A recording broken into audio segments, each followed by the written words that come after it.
Dari tempat sini ke Jawa apa ya, nggak begitu berpengaruh juga sih. Justru yang dari Jawa ke sini tuh berpengaruh bagi saya. Oh gitu. Iya, Ya. Karena cuaca mungkin ya karena Pak cuaca sangat panas di Palu gitu ya. Mungkin ekstrim.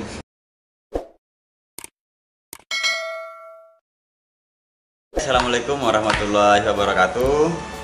Hari ini bertemu lagi bersama saya di channel Lemon Kicau. Oke Om, nah kali ini luar biasa ya. Selama ini kita hanya bisa melihat beliau ini ya, ini Om Dika Ciril. Halo Om, gimana kabar Om? Alhamdulillah. Sehat. Nah, selama ini kita hanya bisa melihat Om Dika ini hanya melalui YouTube, media-media yang lain. Nah, alhamdulillah sekarang saya itu bisa bertemu langsung. Beliau kebetulan kemarin menghadiri event Danrem Om ya. Iya, ya Danrem.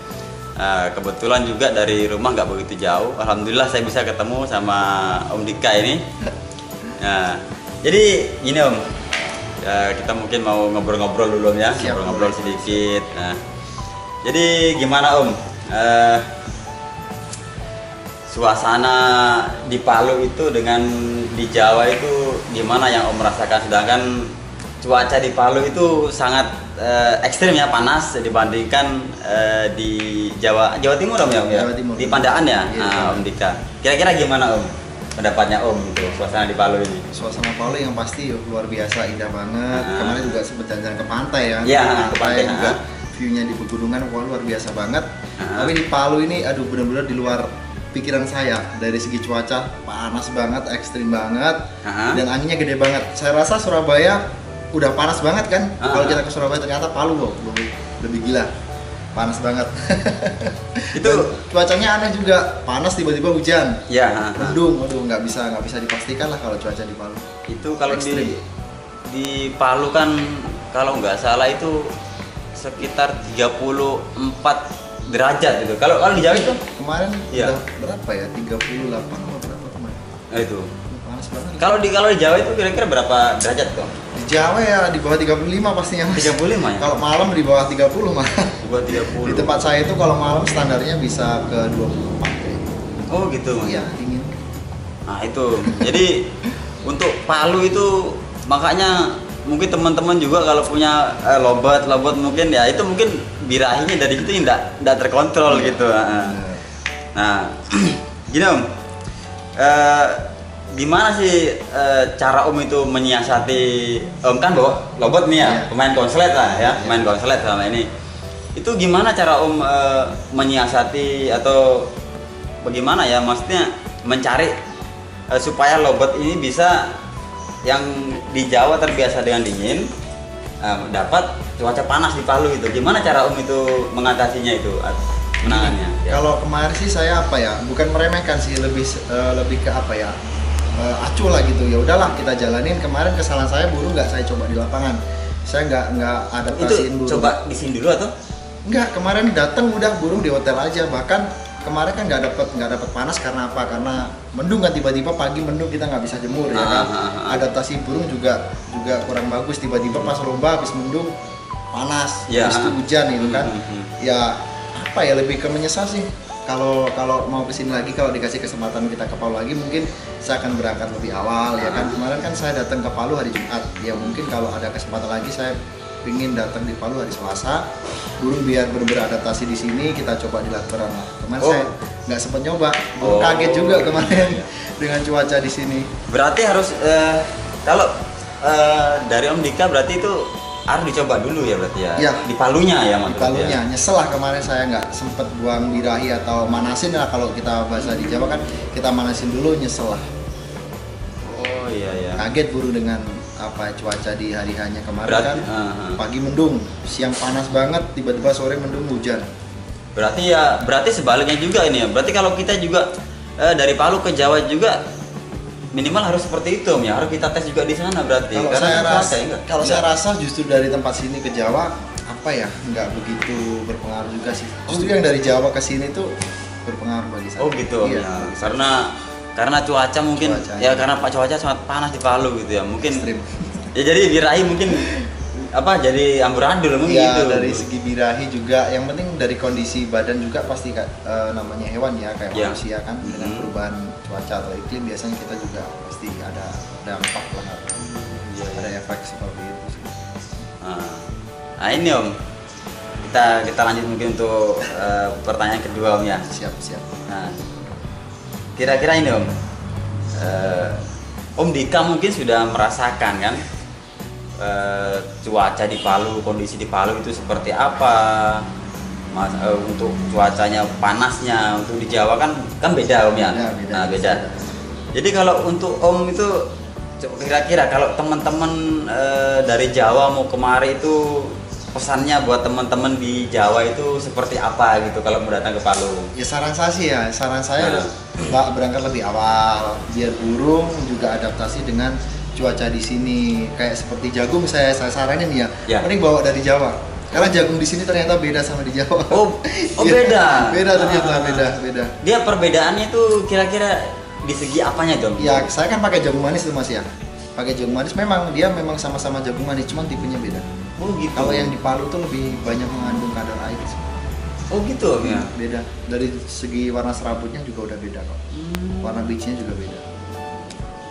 Berarti sedangkan dari jagungnya saja ya, sama-sama jagung manis. Sama-sama jagung manis, beda tipe. Ke Palu juga jagung manis, tapi kok beda? Beda. Itu kira-kira atau faktor cuaca juga atau gimana mungkin ya? Ya kalau masalah itu kurang paham, kayaknya dari apa ya, dari bibitnya mungkin. Oh dari bibitnya gitu ya. Berarti untuk di LB itu sangat pengaruh ya. Kita nggak bisa bilang pengaruh atau enggak, kita lihat dari kebiasaan aja Mas. Gitu ya. Kita biasa makan nasi putih, katakan tiba-tiba makan nasi jagung, jelas beda gitu. Tapi kalau untuk kondisi birahinya gimana? Kalau untuk jagung manis yang dari Jawa dengan yang di sini? Kalau yang di sini saya belum nyoba buat harian sih Mas, jadi nggak tahu. Kemarin H-2 karena saya nggak bawa jagung kan, saya kira jagungnya sama. Mulai hari Jumat udah disiapin jagung, Jumat, Sabtu, Minggu 3 hari. Itu ya memang ada perbedaan sih di burung saya rasa. Oh memang berarti perbedaannya langsung signifikan seperti itu gitu. Ya, dibilang signifikan gimana ya? 3 hari soalnya dia konsumsi pakai jagung itu. Kemarin lebih terlihat burung posisi di lapangan biranya lebih tinggi. Iya. Biasanya burung saya di lapangan cuma kawin sekali 2 kali, kemarin di lapangan 3 kali. Baru 3 kali ya? Di box 3 kali. Nah ini buat teman-teman yang dari luar Sulawesi, luar kota Palu khususnya ya. Berarti ya ini tadi yang dibilang sama Om Dika. Om Dika sendiri kan sudah gimana ya? Merasakan sendiri gitu ya. Sensasinya di Palu itu seperti apa? Untuk berarti saya bisa katakan juga untuk jagung juga mungkin agak terbatas juga ya. Prepare-nya lebih disiapin lah kalau mau berangkat ke Palu gitu loh. Sayang kalau kita ke Palu cuma mau lomba gitu loh. Kita harus juga menikmati pemandangan. Yang penting lomba kita harus juara juga dong gitu loh. Kemarin juga ya memang kemarin saya lihat Om Dika sempat jalan-jalan. Saya lihat cuma saya kan nggak sempat, saya hanya lihat di Facebook gitu postingannya jalan-jalan. Sama teman boys diajakin jalan-jalan tuh, dikenalin Palu seperti ini. Keren lah pokoknya Palu, orangnya luar biasa juga. It's the best buat Palu. Ya makanya saya juga ini bersyukur sekali bisa sama-sama ngobrol-ngobrol sama Om Dika. Ya mungkin nanti kedepannya kita bisa, kalau emang waktunya masih banyak, kita mau tanya-tanya untuk rawatan burung konslet seperti apa, pemilihan bahan seperti apa. Siap. Nah ini Om kan selama ini dikenal sama teman-teman lah ya pemula main lobet, ya contoh seperti saya inilah. Teman-teman itu melihat Om dari mungkin media ya, dari media. Kalau melihat Om kan pemain konslet, mereka itu hanya melihat mungkin positifnya, enaknya saja. Nah, kira-kira Om, selama Om main lobet konslet ini, kira-kira keluh kesahnya itu seperti apa mungkin gitu? Waduh Mas, kalau kita bicara keluh kesah ya, sebenarnya gini loh. Banyak orang itu hanya melihat ketika kita punya burung konslet, dicantolin dia bunyi, kita juara, mikirnya udah enak. Ya enak. Mereka nggak tahu di belakang itu, di balik layar lah katakan seperti apa stresnya kita, bingungnya kita. Ya perjalanannya Om gitu.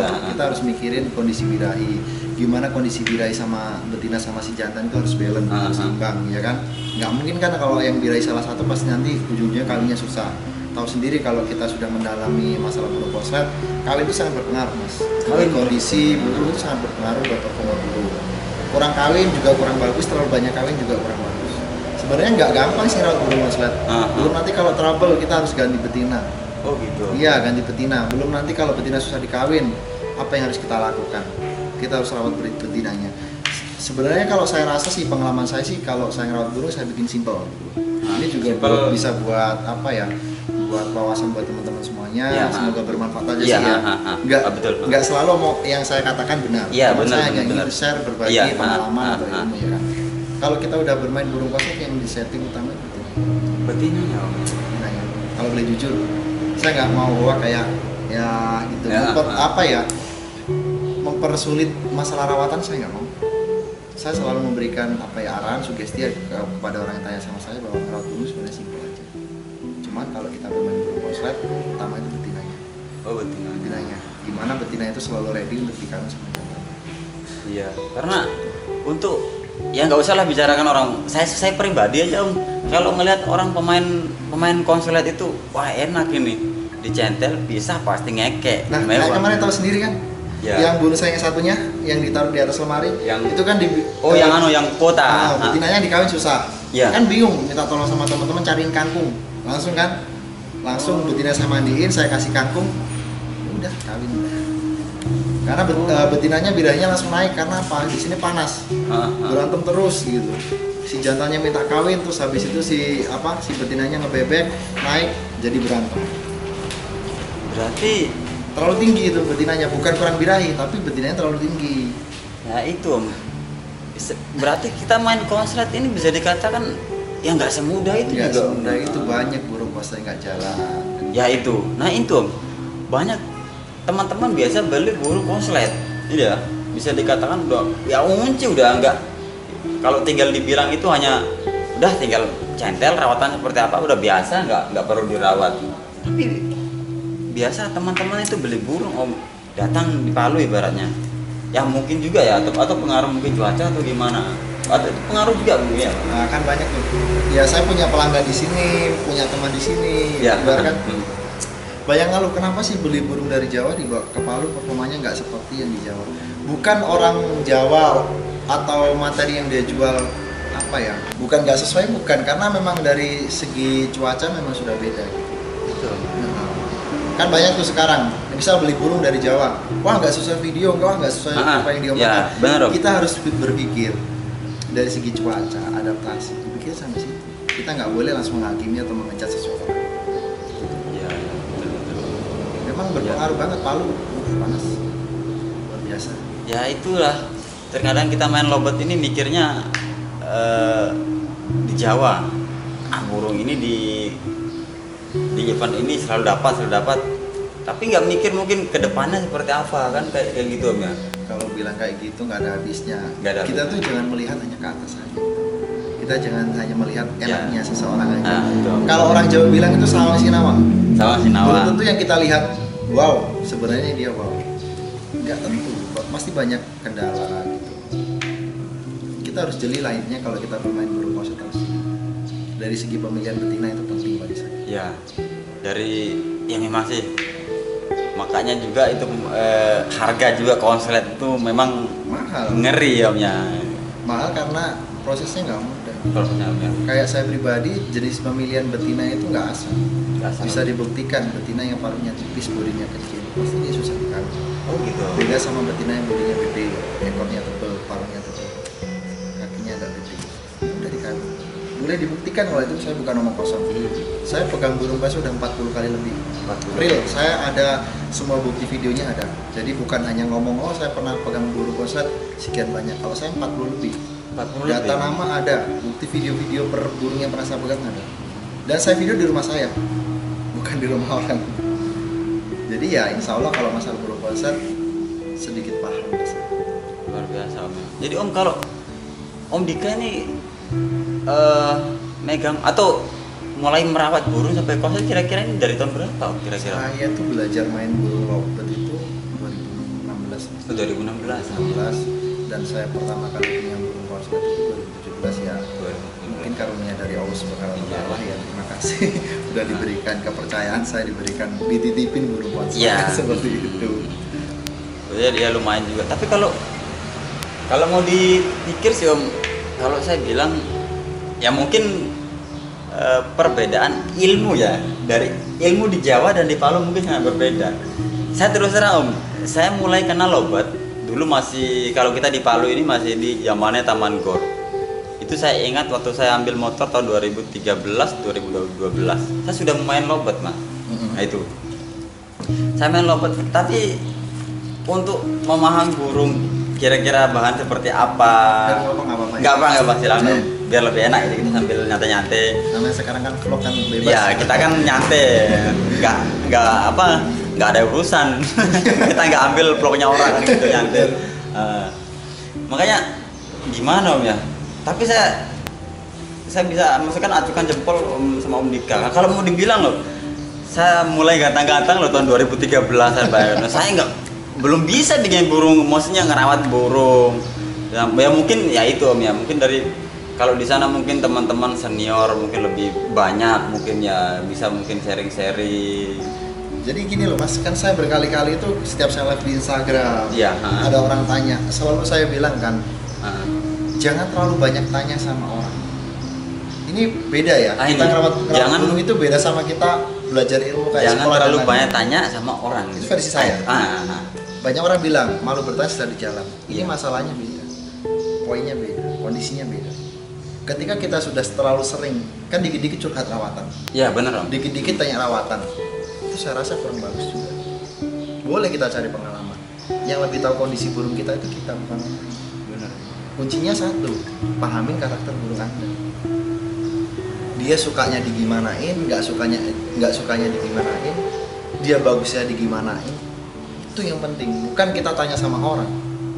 Saya nggak pernah tanya sama seseorang. Gitu. Dulu saya tanya sama orang ini saya tanya, rusak burung saya. Beda-beda. Mending saya diam, saya fokus, saya pahami sendiri burung saya, alhamdulillah malah jadi.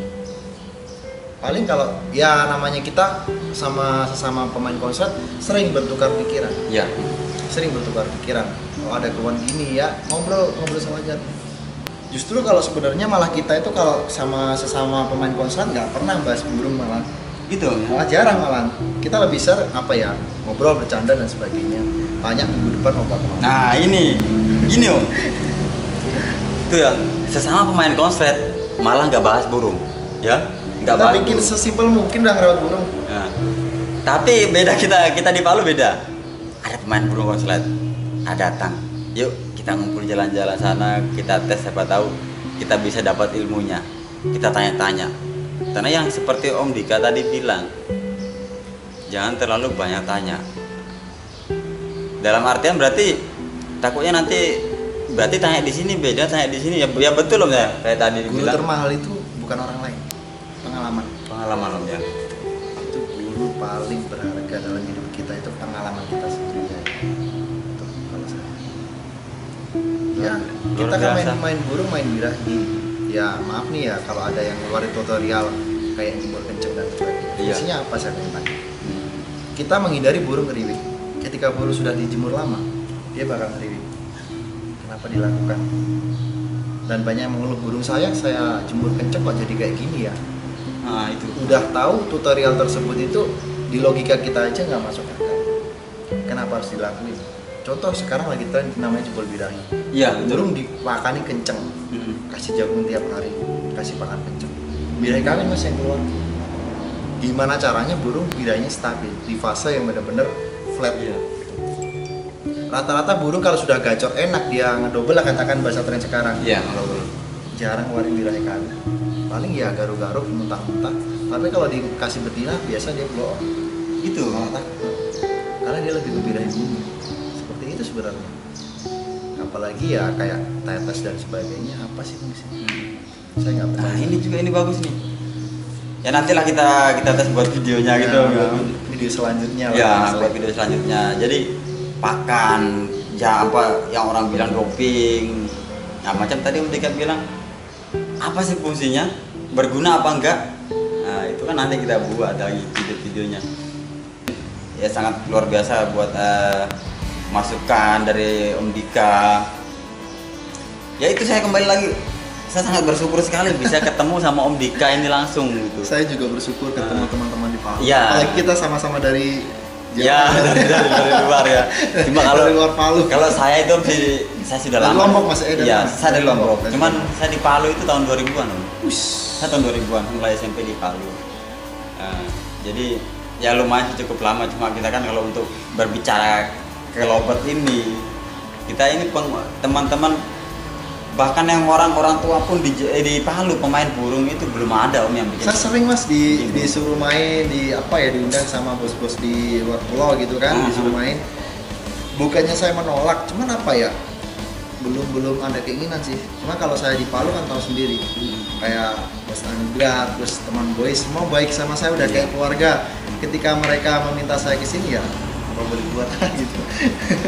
Karena hubungannya baik, benar-benar baik, mereka baik semua, welcome semua. Thanks pokoknya buat teman boys, semoga sukses. Ya itulah banyak teman itu kan banyak rezeki kan gitu. Makanya yang penting kita sosialisasi dengan baik aja semesta. Iya, benar-benar Om. Ini kalau jadi kira-kira mau berangkatnya ke Jawa kapan kira-kira? Saya balik ke Jawa besok. Oh besok Om ya. Ini tadi kan burungnya udah pada berangkat. Iya. Burungnya udah dipulangin. Ini kemarin datang ke Palu ini berapa burung? Saya bawa 2 burung. Bawa 2 burung ya. Baliknya bawa burung banyak, dibawain murai batu juga. Bawa rio-rio juga ini. Bawa rio-rio. Burung Teman. dari ciri khas dari Palu ya, dari Iya. Sulawesi ya. Mantap. Kalau di Jawa kan mungkin rio-rio kan kurang Om ya. Kurang. Peminatnya kurang. Paling cuma buat masteran aja sih. Cuma kalau Lobet ya di sana emang kayak kacang udah. Tinggal- Lobet sudah apa ya, merakyat untuk sekarang. Dari segi harga juga untuk Ya jangan terpaku sama harga di pasar. Mhm. Kita kan ketika kita main lobet kan bukan cari harga di pasar 20.000, Iya. 30.000 atau 50.000. Kita kan cari kualitas. gitu. Kita kan mainnya singin kualitas. Ketika burung sudah berprestasi di arena lomba ya jadi jelas beda. Banyak Kayak- orang bilang burung sekarang murah, kenapa harga lobet konser tetap mahal? Ya karena nggak semua burung bisa konser. Ya makanya Om Dika ini nyimpen konslet terus di rumahnya ini. Ini Investasi Mas. ya investasi luar biasa. Investasi dalam hobi. Jadi investasi itu bukan hanya perusahaan, bukan. Tapi bisa dikatakan ini perusahaan juga. Ini ya. Kalau orang mungkin sama Om kayak di Palu aja. Orang yang belum terlalu paham di burung aja. Itu Mumun itu kerjaannya apa sih, cuman ngurus-ngurus burung kan mereka nggak tahu hasil di burung ini sebenarnya. Jadi gini loh, ketika kita sudah menyukai sesuatu, kita punya hobi sesuatu, buatlah hobi itu bisa menjadi jenjang untuk rezeki kita. Selama halal, selama bisa memberikan apa ya, membantu dalam segi ekonomi untuk keluarga kita, untuk kita, why not, kenapa tidak gitu loh Mas. Janganlah jadi orang munafik. Ketika segala sesuatu bisa kita jadikan keuntungan, kenapa tidak? Benar. Justru jadi orang munafik untuk saat ini, untuk apa gitu jadi orang munafik? Iya betul. Ya kita untung, kita lepas saja sudah. Iya benar. Karena kita mencintai barang, mencintai burung itu beda dengan mencintai istri, mencintai orang tua. Iya. Kalau mencintai keluarga itu nggak akan ada harganya. Tapi kalau kita mencintai barang yang bisa kita dapatkan lagi, ya kok selama dia menguntungkan, kenapa tidak kita jual aja? Iya. Jadi hobi juga bisa menjadi rezeki. Bisa menghasilkan. Itu saran saya buat teman-teman semua. Suka sama burung boleh, cinta sama burung boleh, tapi selama itu menguntungkan, tidak. Luar biasa. Karena nggak Tuhan nggak asal memberikan rezeki, kita harus bisa memanfaatkan. Nah ini Om, mungkin terakhir Om ya, kira-kira pesan buat pesan buat teman-teman mungkin yang belajar, mungkin mau proses burung, mungkin mereka jenuh kok nggak jadi di rumah, kadang biasa dibeli sama teman-teman ngekek panjang atau gacor, di rumahnya malah macet gitu. Kira-kira pesan maksudnya sabarkah atau gimana gitu? Jadi gini Mas, untuk teman-teman. intinya gini, ketika kita merawat burung, minimal kita punya materi yang bagus. Banyak orang sekarang asal beli, tapi udah dibikin pusing. Iya. Kok saya habis beli burung gini, kok nggak gini. Makanya kalau kita nggak mau pusing, kita cari materi yang benar-benar bagus. Ketika burung itu nggak jadi, berarti ada kesalahan pada diri kita. Kita koreksinya hanya di situ, simpel kan. Intinya pastikan materi itu benar-benar bagus, kita rawat. Kalau gagal antara belum rezeki, kalau nggak gitu skill kita belum. Ya, berarti kita harus tinggal tingkat kesabarannya berarti. Kalau masalah rawatan kan nanti kita ada di video selanjutnya. Ya, siap. Oke, terima kasih Om atas waktunya Om Dika, semoga sukses selalu. Tetap jangan lupa dibantu subscribe-nya. Jangan lupa juga di kunjungi juga channel YouTube-nya Om Dika Cyril Om ya. Dika Cyril. Untuk IG-nya Om, IG? Gini, kan banyak tuh yang WA, telepon ke saya nggak pernah saya respon kalau masalah rawatan. Minta maaf sebelumnya. Oh ya, nah. Bukannya saya sombong atau apa, masalahnya gini loh ya. Tolong ngerti juga dengan privasi kita. Iya betul. Yang chat, bukan sombong lagi nih sorry, yang chat ke kita bukan 1, 2 atau puluhan, kan ratusan orang loh yang chat ke kita. Kalau saya harus balasin satu persatu, nggak akan ada habisnya. 1 saya balas, 2 saya balas, dan yang sudah saya balas akan balas lagi. Benar. Saya bisa 1 hari 1 malam nggak tidur. Nggak kerja. Makanya saya kasih solusi paling enak kan. Kalau mau tanya soal rawatan bebas, silahkan tanya saat saya live di Instagram. Oh di Instagram. Mau tanya seperti apa pun pasti saya jawab. Instagramnya Om Dika namanya apa Om? Dika Cyril, DIKACYRILL berarti. Berarti Dika Cyril ya? Nah, real account itu dah. Dika, jadi silakan di follow Om Dika Cyril. Kalau saya di IG nggak terlalu aktif Om. Saya belum, soalnya kita malah nggak begitu aktif di Facebook. Berarti aktifnya di IG Om ya? Instagram. Oh ya, buat teman-teman mungkin ya siapa tahu mau tanya-tanya bahan atau bahan konslet, monggo silakan sama semua for sale, tenang aja, nggak ada yang saya simpen. Nah ini kita kira-kira bocoran gimana Om? Untuk yang ngunci, ini kita berbicara jantan ya? Iya. Jantan ngunci sama Om jalan lapangan kira-kira berapa itu? Kita kalau bilang ngunci, pokoknya yang ngunci. Sekarang kan ada tuh orang ngomong grade A, grade B kan? Ya, kita ngomong grade A di atas 30. Di atas 30. Nah itu Om, itu di atas, misalnya di grade A nya itu ya? Iya, saya jual kualitas. Betul. Kan banyak burung koset, burung koset banyak. Cuman harus kita pahami dari segi materi, dari segi suara, buka tutup paruhnya, harus kita pahami. Biar rawan lipsing enggak, rawan kena angin dia muap apa enggak. Jadi saya bisa saja kalau saya mau cari untung bisa saja sebenarnya. Kalau mau hubungi Om Dika bisa hubungi nomor ini, padahal saya taruh nomorku di situ. Kan gitu Om ya. Kan gitu. Ya jadi buat teman-teman yang mau langsung biar lebih enak silahkan di IG-nya Om Dika, Dika Cyril double L Om ya. Iya, belakang double L. Oke Om, terima kasih waktunya. Om Dika juga terima kasih sudah meluangkan waktunya buat saya juga di Momen Kicau. Ya jangan lupa dibantu juga subscribe-nya. Jangan lupa di subscribe ya. Terima kasih Om Dika. Channel itu Om Dika juga Dika Cyril Om ya, sama juga ya? Dika Cyril double L. Enggak. Oh Dika Cyril biasa. Berarti kayak di Facebook kayaknya? Iya sama kayak di Facebook. Oke Om, terima kasih yang sudah menonton. Saya sudah singgah di channel Momen Kicau. Semoga kalian tetap sehat selalu. Assalamualaikum warahmatullahi wabarakatuh. See you next time.